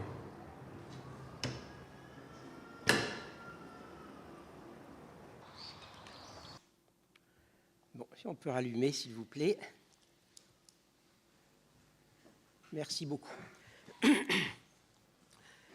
Bon, début de cette séquence, on l'a vu, opère une espèce de basculement exemplaire entre deux espaces et deux temps. Donc au début, Ventura est dans une rue misérable, disons, du dernier bidonville, et au sortir d'une de ses visites. Et puis on le voit dans ce décor typique, à savoir le hall d'un immeuble social qui ne doit pas être vieux, mais qui est déjà complètement dégradé, quoi. Bon, il frappe à une porte. Bon, il y a cette espèce de plan comme ça, de gros plan sur la porte, avec la couleur brune donc disons qui vient de la brûlure, qui envahit l'écran. Et bon, ce gros plan vraiment fait coupure entre des espaces et des temps.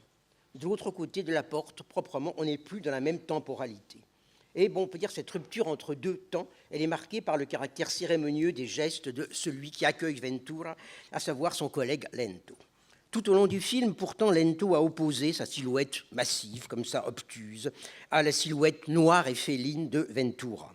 Et tout au long du film, il a joué plus ou moins face à lui la figure du travailleur grossier, bon, illettré. Ventura passait son temps à essayer de lui apprendre le texte d'une lettre d'amour type que Lento voulait envoyer au pays à son aimé.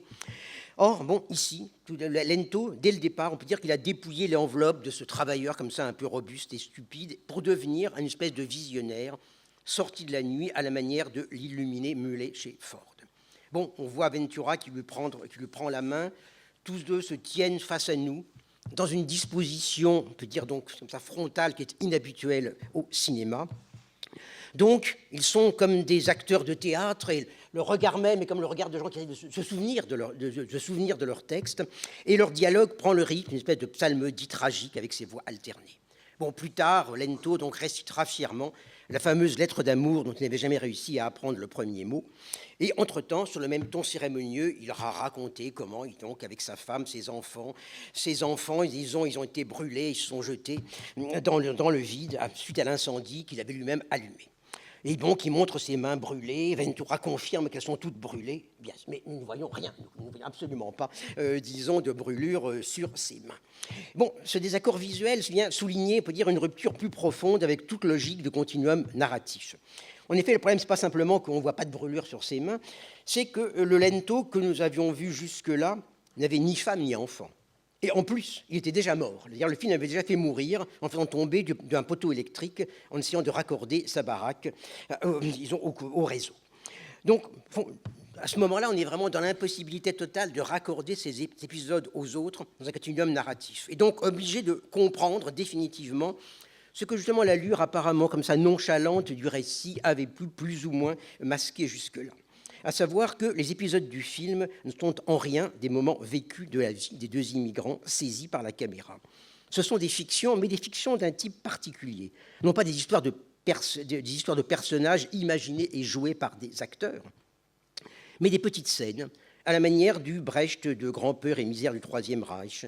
Ces scènes sont comme des formes de condensation de leur histoire et de l'histoire de tous ceux qui partagent leur destinée de travailleurs migrants dans les métropoles du capital.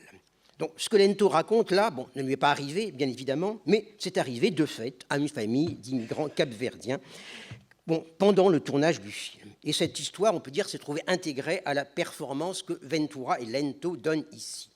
Simplement, cette performance, ils ne la donnent pas comme acteurs endossant des rôles, ils la donnent avec leur propre corps, marqué par l'exil et l'exploitation. Et donc des corps dont on peut dire qu'ils portent la marque globale de la condition dont ils parlent, même si ce que, à ce moment-là, Lento dit lui être arrivé ne lui est pas arrivé, mais est arrivé à d'autres. Autrement dit, il en va pour les ouvriers réels de Pedro Costa, comme pour le paysan imaginaire de John Ford. Leur performance témoigne de l'histoire, c'est-à-dire de ce que la colonisation et l'immigration ont fait aux humains, et le capitalisme et l'immigration ont fait aux humains. Elle en témoigne pour autant qu'elle se déplace dans une sorte de hors-temps. Donc, nous avons ici un Lento devant nous qui en même temps est deux fois mort narrativement, et donc il y a quelque chose comme un mort vivant, comme un habitant des enfers qui est revenu dans notre monde pour témoigner des enfers présents au cœur de ce monde. Donc ce cœur d'habitant, en quelque sorte, ce corps d'habitant des enfers, est là pour faire apparaître la vie de tous ceux qui partagent la même condition pour ce qu'elle est, une vie suspendue entre vie et mort, ou une vie de mort-vivant. Donc c'est en tant que cet habitant des enfers que Lento peut juger la carrière de Ventura, qui a enfin obtenu carte d'identité, sécurité sociale, logement social et confort moderne, mais il n'en finit pas moins tout seul, avec toutes les blessures que l'exploitation lui a infligées. Ainsi, on peut dire que le temps de la performance se noue au temps du mythe pour dire le passage de l'histoire, c'est-à-dire du colonialisme et du capitalisme, sur les corps. Et bon, ce nouage des temps brise, on peut dire, le cadre consensuel au sein duquel nos sociétés perçoivent et décrivent la vie de Ventura, de Lento et de leurs semblables. On peut dire que ce nouage des temps déplace doublement la place que le régime dominant du visible et du racontable accorde aux travailleurs migrants. D'un côté, ces pauvres migrants sont plus que des pauvres migrants, ils sont des artistes qui peuvent transformer leur histoire en autant de scénettes dont ils se font les interprètes.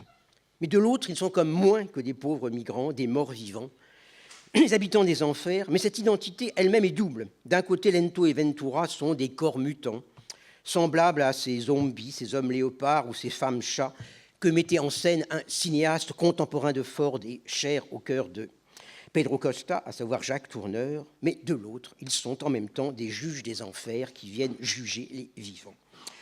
Bon, ainsi, la chronique apparemment familière de la vie des migrants dans les faubourgs de Lisbonne s'ouvre, comme le grand exode des paysans chassés de leurs terres, à une radicale discordance des temps.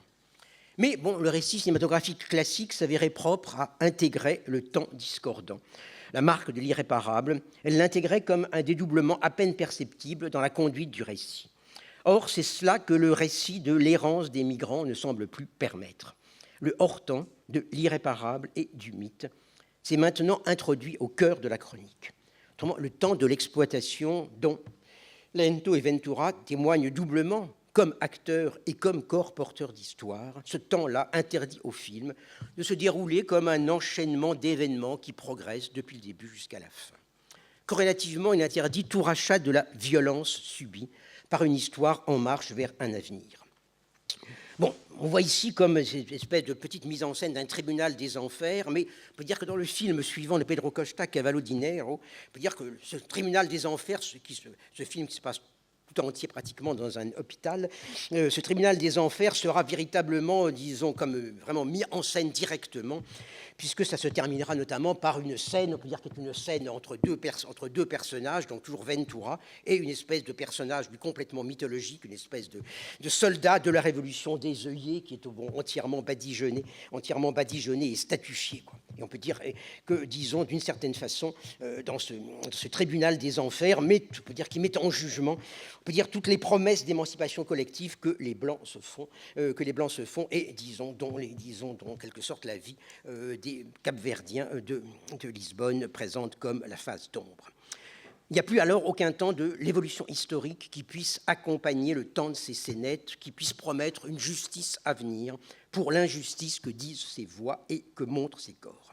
La justice donc va s'exposer là comme une espèce de hors-temps, comme ce qui ne peut advenir que d'un dehors radical par rapport à ce temps du progrès qui n'est que le temps du progrès de l'exploitation. Bon, pour conclure, je dirais que les trois films que j'ai sélectionnés parce que ils déploient des configurations temporelles très différentes, donc des formes de rapport très différentes entre des modes de temporalité. Pourtant, dans chacun, on peut dire qu'il y a une rupture interne, y compris dans celui de Vertov, qui veut être véritablement l'exposé d'un temps entièrement homogénéisé. Mais disons, il est pourtant pris dans cette espèce de rupture interne qui finalement le transforme en temps de la performance. Mais ces trois films, donc cette espèce de propriété commune, en quelque sorte, une espèce de rupture interne, mais aussi chacun, on peut dire, marque un écart, et un écart différent, en tout cas, mais chacun un écart avec le modèle progressiste qu'une certaine tradition marxiste, a rendu dominant et a souvent imposé comme critère pour juger de la politique de l'art. Autrement dit, il marque un écart avec ce modèle où l'histoire, avec un grand H, fonctionne à la fois comme instance de vérité, qui rend raison des enchaînements de la fiction, qui explique ce qui se passe, mais en même temps, disons, fonctionne comme promesse de justice des conflits que cette fiction expose. Bon, si on prend chacun de ces trois films, on pourrait dire, le communiste Vertov met en scène un temps de la simultanéité généralisée, un temps où la lutte des classes n'a plus de place, remplacée par la grande symphonie du mouvement.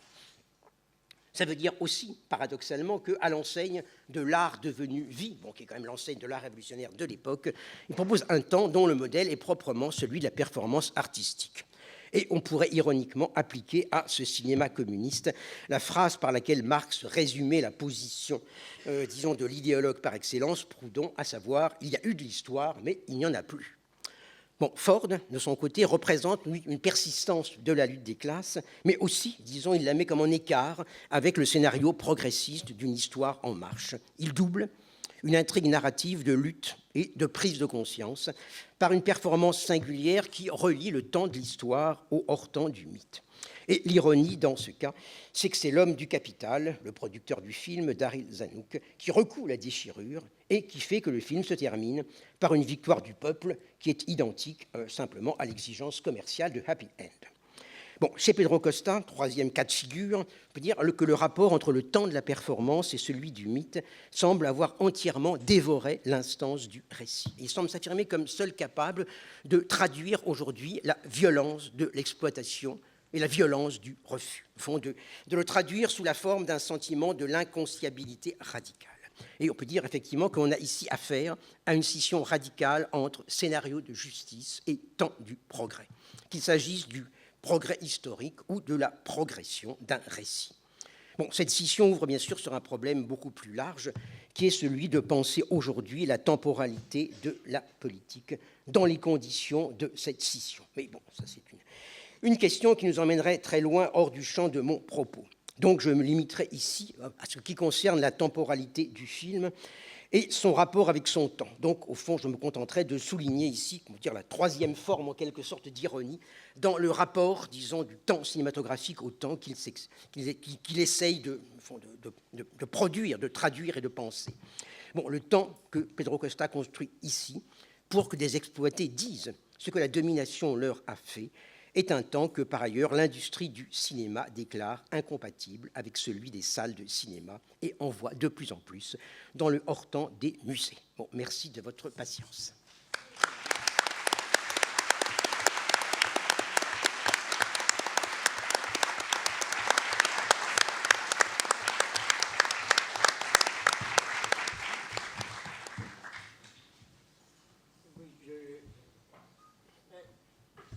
Comme c'est une contribution à notre programme, à l'art comme combat, je dis un mot juste pour ouvrir une petite discussion ou des questions à poser à Jacques Rancière ou des avis que j'en m'adressant à la salle. C'est tout à fait intéressant et remarquable comme exposition, comme toujours extrêmement clair et indicatif. Peut-être, c'est la seule remarque que je ferai, peut-être, c'est sur... Je ne connais pas le dernier film portugais. C'est un film portugais. Oui, les autres, je les ai vus, mais celui-là, je ne l'avais pas vu.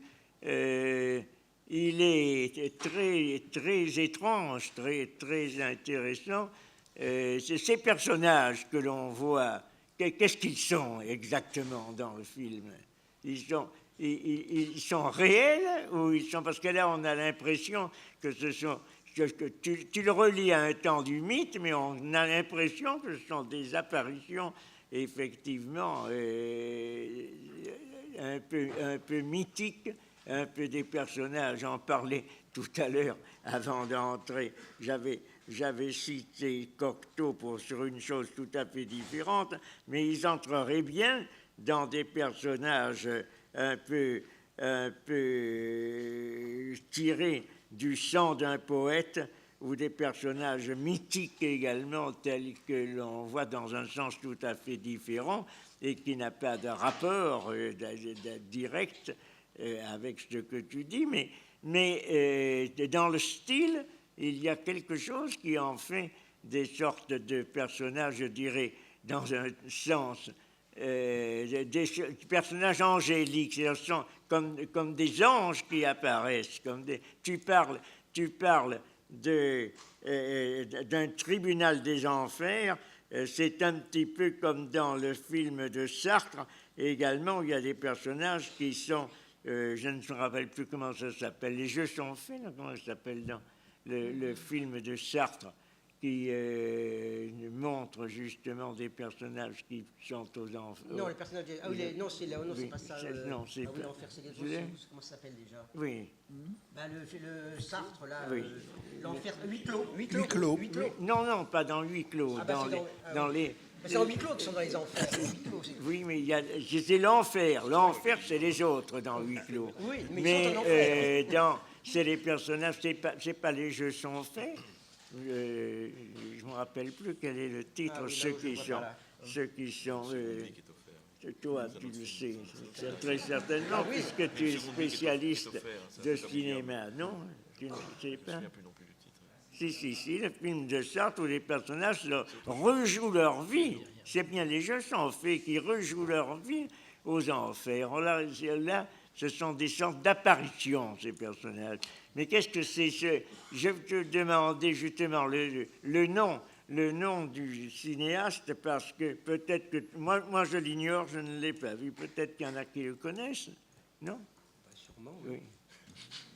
Ah, c'est très difficile dans le cinéma pour savoir si on a vu un film ou si on ne l'a pas vu. Oui.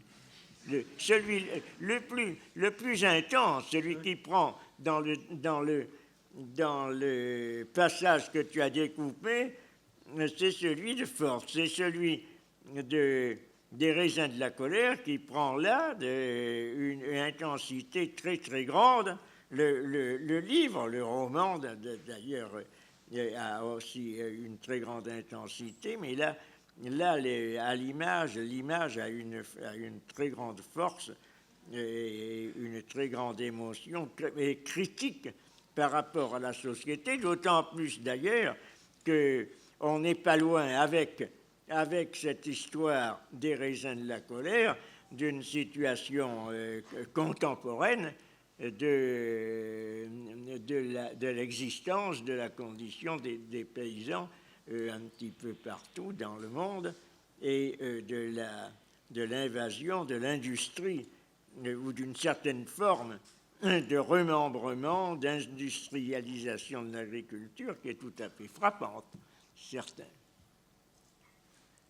Ce qu'il y a dans Vertov, là, ça donne... Et on se demande, à la limite, si ce qu'il présente n'est pas, dans son caractère tayloriste, dans son caractère qui double en quelque sorte les temps modernes de Charlot. Je ne sais pas si c'était à la même époque, mais on représente la glorification de cette vitesse stakhanovitch du travail et serait très bien mise en correspondance avec la vitesse de la machine à manger qui se trouve dans les temps modernes.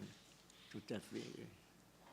Très étrange, ça nous force à une sorte de rétrospective sur...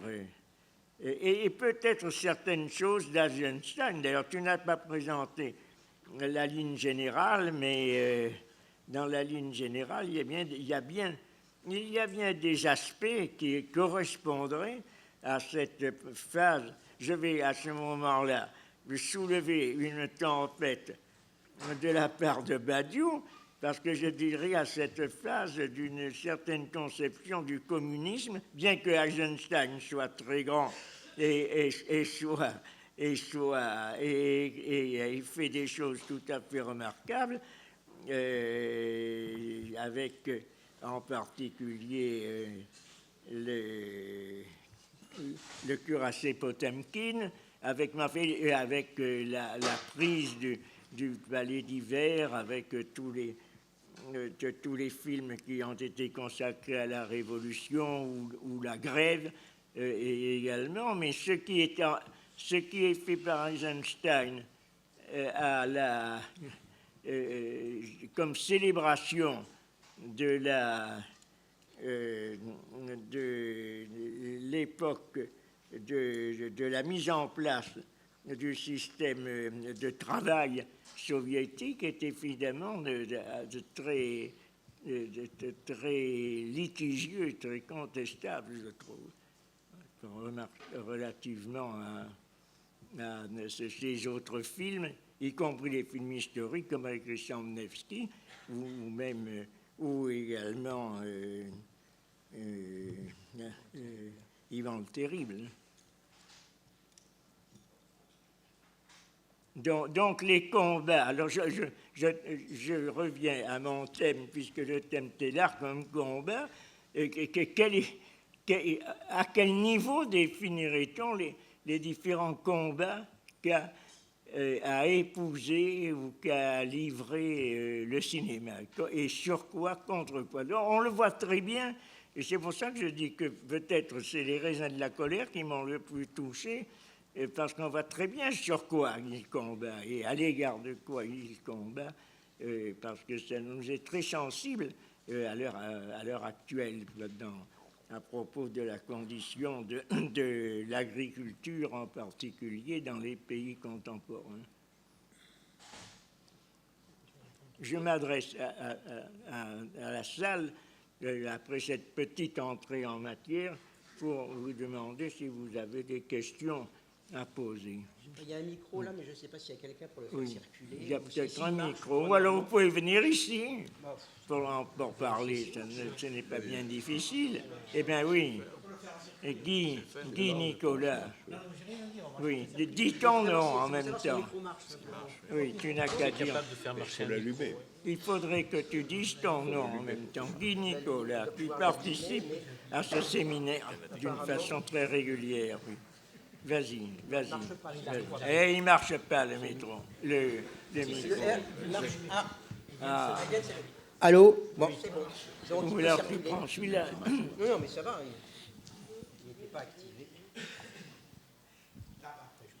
Ah, mais on ne te comprend pas. On ne s'entend pas.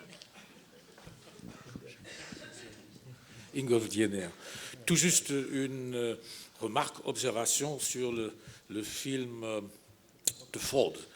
Donc, on voit surgir les derniers exemplaires des indigènes, des aborigènes, qui, là, sont objets d'une expulsion. Il y a le bulldozer qui rase tout, et ça a l'air que c'en est fini une fois pour toutes. Donc, les aborigènes sont supprimés. Seulement, bon, ce sont en quelque sorte ces aborigènes qu'on voit là. C'est déjà des aborigènes de 2e degré, parce qu'avant qu'eux, ils ne viennent, 1 ou 2 générations plus tôt, il y avait d'autres indigènes qui ont disparu. Et là, il n'y a aucune mention nulle part dans la séquence. On prend plusieurs questions, peut-être? Ouais. Ça? S'il y en a. ¿De dónde?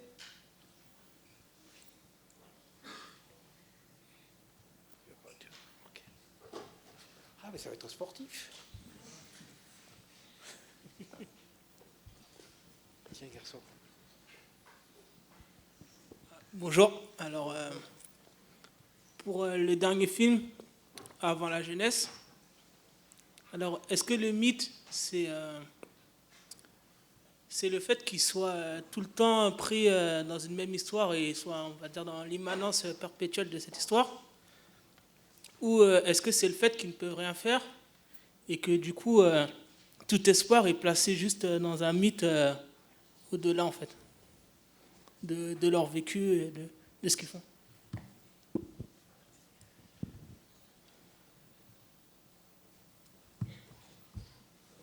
Je vais répondre aux deux pour le moment, parce que si on en prend trop, à la fois on oublie.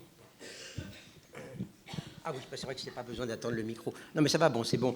Alors, bon, question des aborigènes, oui, bien sûr, mais enfin, je veux dire que, bon, un film parle effectivement d'une situation sociale qui caractérise son temps. C'est-à-dire que, bon, on fait, bon, sans ça, effectivement, on peut remonter extrêmement loin. Bon, si on parle du Mexique, on peut parler effectivement, bon, disons, de la civilisation maya et autres qui ont été éliminés, mais d'autres vous diront que ces gens-là venaient eux-mêmes de très loin, venaient eux-mêmes, disons, d'Asie, etc. Donc, bon, je dirais que le principe, je dirais, de Plutarque. Pardon, hein? C'était pas tellement. Non, mais bien sûr. Mais ce que je veux dire simplement, c'est que bon, disons, faire un film, mais aussi faire une action politique, ça veut dire découper, quoi. C'est à un moment donné, bon, il y a des choses qu'on prend en compte dans la situation, et puis des choses qu'on prend pas en compte. Je veux dire que bon, par ailleurs, bon, disons, c'est significatif. Donc, le rôle du paysan autochtone est précisément joué par un acteur canadien d'origine norvégienne, et qui joue toujours ce rôle-là, quoi. Je veux dire, bon, c'est pas, disons, ne trompe pas les gens en disant voilà la condition de ce type qui est né sur cette terre, etc. Bon, même s'il le dit, bien sûr, il le dit, mais précisément, je dirais, voilà, sur le mode de la performance, quoi. Et bon, et encore une fois, il est clair que bon, si on dit, mais ce type-là, après tout, c'était lui-même un colonisateur, c'était lui-même un envahisseur. Bon, je veux dire, d'une certaine façon, on dit, ce qui lui arrive, c'est bien, quoi. D'une certaine façon, ce qui est souvent le type d'argument qu'on emploie aujourd'hui très souvent, comme ça, comme type d'argument de gauche, savoir que finalement, l'opprimé lui-même était un oppresseur dans le temps, et que par conséquent, bon, on va pas s'en faire pour lui, quoi, pour le dire vite, quoi. Sur la question du mythe, je crois qu'il doit être clair. Moi, j'essaie de dire précisément que il ne s'agit pas de mythe, un peu au sens qu'on utilise souvent, à savoir où le mythe serait quelque chose comme la consolation trouvée dans un espèce d'arrière-monde par rapport à une situation difficile. Ce que j'appelle ici mythe, c'est le fait qu'effectivement, plutôt mythe, on pourrait dire plutôt mythe, c'est le fait qu'effectivement, à un moment donné, des personnages sont comme soustraits au temps du récit, pour pouvoir finalement mieux dire ce qui se passe dans le temps du récit. En l'occurrence, donc, effectivement, ils sont transformés clairement en espèce. Il est transformé notamment, lui, Lento, en espèce de figure, effectivement, des enfers. Bon, on l'a vu mourir une première fois, il nous raconte une seconde fois disons, sa mort, quoi. Donc voilà, donc d'une certaine façon, le mythe ici, ça veut dire la constitution précisément de cette espèce de hors-temps qui fait qu'on a une figure de l'injustice qui précisément n'est plus une figure de l'injustice dont on pourra dire, mais au fait lui-même, est-ce qu'il n'a pas été plus ou moins à un moment donné un petit peu un salaud qui a pris, parce qu'on peut aller très loin comme ça. Et mais d'une certaine façon, le temps du mythe, en tout cas, c'est absolument pas, disons, le temps, du mythe comme on l'a entendu quelquefois, style sorélien, le mythe qui est ce qui va donner de l'énergie collective. Non, ça n'est pas d'énergie collective en l'occurrence ici, quoi. Non, c'est vraiment comme une espèce d'inscription de l'inconciliable. Tout se passe comme si cet inconciliable ne pouvait plus se dire dans le temps normal et qu'il fallait soustraire, disons, ces personnages au temps normal du récit, au temps documentaire, ou comme on sait bien qu'il y a plein d'ouvriers capverdiens qui sont effectivement dans les faubourgs de Lisbonne. Bon, voilà ce que je pourrais dire par rapport à ces deux questions, quoi. Bon, je vois une question là-haut, je ne sais pas où est le micro. Ah, le micro est là.